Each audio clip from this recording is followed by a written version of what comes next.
संजयनगर परिसरातील शांतिनिकेतन कॉलेजजवळ रात्री फळकूट दादांची चांगली दहशत माजली. दुचाकीवरून ट्रिपल सीट धिंगाणा घालत तरुणाला पैशांची मागणी करून त्याच्यावर एडक्याने वार करून आरोपी फरार झाले.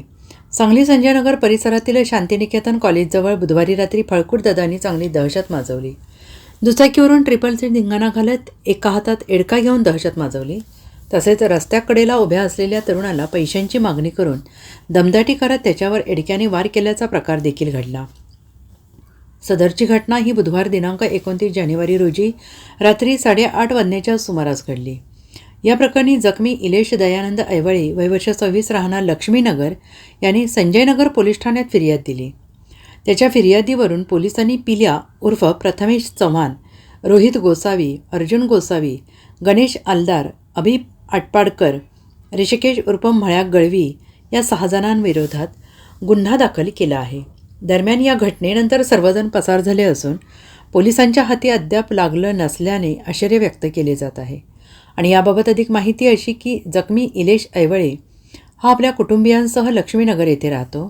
बुधवारी रात्री 8:30 वाजण्याच्या सुमारास ऐवळे हा त्याचा मित्र वसीम करीम याला पैसे देण्यासाठी शांतिनिकेतन कॉलेज परिसरात गेला होता. यावेळी मयुरेश लोखंडे याच्याशी बोलत असताना 2 मोटरसायकलवरून ट्रिपल सीट बसलेले 6 जण मोठमोठ्याने आरडाओरडा करत हातात 2 एडके घेऊन दहशत माजवत आले.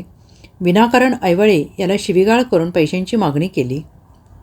यावेळी ऐवळे याने कसले कशाचे पैसे मागताय असं म्हणत लक्ष्मीनगरकडे पळत सुटला आणि यावेळी संशयित पिल्या चव्हाण यांनी त्याच्याजवळ असलेल्या एडक्याने पाठीत वार केला.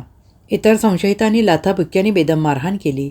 त्याबरोबर ऐवळे आणि मयुरेश लोखंडे यांच्या दुचाकींवर एडक्याने मारून 6,000चे नुकसान करत निघून गेले.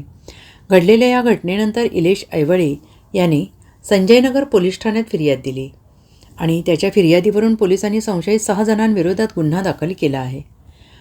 Bureau report SBN Marathi, Sanjaynagar.